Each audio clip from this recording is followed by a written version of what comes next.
গণমানুষের জন্য প্রতিষ্ঠা হয়েছিলেন। শহীদ রাষ্ট্রপতি জিয়া রহমান 1975 পরবর্তী সময় দেশের প্রয়োজনে, দেশের মানুষের প্রয়োজনে, দেশের কল্যাণের জন্য বাংলাদেশ জাতীয়তাবাদী দলকে প্রতিষ্ঠা করেছিলেন। এবং আপনারা দেখবেন এখানে যারা বয়োজ্যেষ্ঠ মুরব্বীরা আছেন তারা সাক্ষী দিয়ে বলতে পারবেন, বাংলাদেশে যতবার দুর্যোগ এসেছে বাংলাদেশ জাতীয়তাবাদী দলের প্রত্যেকটি নেতা কর্মী বাংলাদেশের মানুষের পাশে দাঁড়িয়েছে এবং বাংলাদেশে গণতন্ত্র প্রতিষ্ঠার জন্য শহীদ রাষ্ট্রপতি জিয়া রহমান সহ দেশনেত্রী বেগম খালেদা জিয়া এবং বিএনপির ভারপ্রাপ্ত চেয়ারম্যান জনাব তারেক রহমানের অনেক পরিশ্রম করে গেছে। তাদের অনেক ত্যাগ আছে এই দেশের গণতন্ত্র প্রতিষ্ঠা করার জন্য। প্রিয় এলাকাবাসী, আপনারা জানেন গত 17টি বছর বাংলাদেশের মানুষ ভোটাধিকার প্রয়োগ করতে পারে এবং এই 17 বছর এই ফ্যাসিস্ট খুনি হাসিনা আমাদের ঘাড়ে চেপে বসে আপনারা আমার সম্পদ লুটে পুটে দেশের বাইরে পাচার করে নিয়ে গেছে।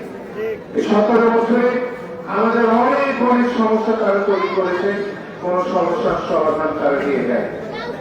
বাংলাদেশ সহ পৃথিবীর কোন জায়গায় ইতিহাসে নেই যে প্রধানমন্ত্রী সহ সকল এমপি, সকল চেয়ারম্যান, সকল কমিশনার এবং মসজিদের খতিব সহ পালিয়ে যায়। বাংলাদেশে এই প্রথম হয়েছে। শেখ হাসিনা বাংলাদেশকে ধ্বংস করে দিয়ে গেছে। এই এলাকার যারা সাবেক বিনা ভোটের এমপি ছিলেন, আপনারা কি ভোট দিয়ে তাকে সংসদে পাঠিয়েছিলেন? আপনাদের অধিকার আছে, তাদের কোন ভূমিকা ছিল না। আমাদের মহান সংসদকে একটি নাট্য মঞ্চে পরিণত করেছেন। এখানে মানুষের অধিকার আদায়ের কথা না বলে, মানুষের কল্যাণে আইন প্রণয়ন না করে তারা সেখানে গান গিয়েছেন, আবৃত্তি করেছেন, কবিতা পড়েছেন। আমরা দেখেছি যে নিরক্ষর মানুষ ওইখানে সংসদে গিয়েছিল, তারা নিজেদের আখের খুশি একটি নতুন বাংলাদেশ নতুন করে জন্ম নিয়েছে, যেখানে আপনার আমার অধিকার নতুন করে প্রতিষ্ঠিত হয়েছে। এই গত 18 বছর যাবৎ আমাদের বিএনপির প্রত্যেকটি নেতা কর্মী ক্ষতিগ্রস্ত হয়েছে। বারবার আপনার আমার অধিকার আদায়ের জন্য আমাদের নেতা কর্মীরা, বিএনপির প্রত্যেকটি কর্মী রাজপথে গিয়েছে, রাজপথ থেকে জেলে গেছে, জেল থেকে বের আবার আপনার অধিকার আদায়ের জন্য শেখ হাসিনার বিরুদ্ধে লড়াই করেছে, আবার জেলে গিয়েছে। বারংবার বাংলাদেশ জাতীয়তাবাদী দলের প্রত্যেকটি নেতা কর্মী জেলকে বরণ করে নিয়েছে এবং শুধু তাই নয়, তাদের সাথে তাদের পরিবারও অনেক নির্যাতনের শিকার হয়েছে। এই গত 17 বছর আপনারা কোন প্রতিরোধ করতে পেরেছেন? যদি কোন রকম প্রতিরোধ করেছেন, আপনাকে লাগবে আপনার বাবাকে নিয়ে গেছে, আপনার বাবাকে মানে আপনার স্ত্রীকে নিয়ে গেছে, আপনার ছেলেকে নিয়ে গেছে, আপনার মেয়েকে নিয়ে গেছে, যাকে পেয়েছে তাকে ধরে নিয়ে গেছে। চরম অত্যাচার নির্যাতন আমাদের হাতে হয়েছে। বাংলাদেশ জাতীয়তাবাদী দল যতবার বাংলাদেশকে পরিচালনা করার দায়িত্ব পেয়েছেন, বাংলাদেশের আপামর সাধারণ জনগণের ভোটে নির্বাচিত হয়ে বাংলাদেশ সরকার গঠন করেছে।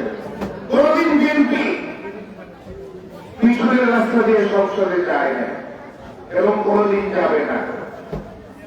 বাংলাদেশের মানুষ আজকে একটি অবাধ সুষ্ঠু নিরপেক্ষ নির্বাচনের অপেক্ষায় সবাই তার নিজের ভোট দেওয়ার জন্য বসে আছে। সেই নির্বাচন কেন এখন দেরি হচ্ছে সেই প্রশ্ন করলে এখন অনেকেই নতুন নতুন কথা বলে যে বিএনপি নাকি পাগল হয়ে গেছে সরকার গঠন করার জন্য।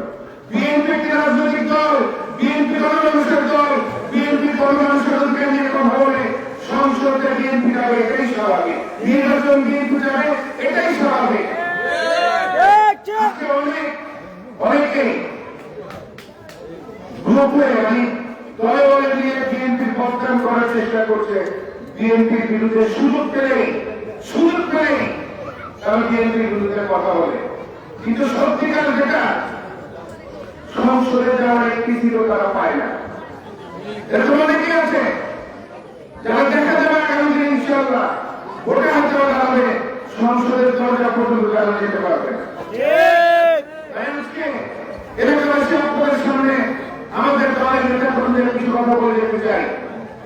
আমাদেরকে মানুষের কল্যাণে কাজ করতে হবে। আপনাদেরকে এলাকার মানুষের ঘরে ঘরে যেতে হবে। এলাকার মানুষের সমস্যা কি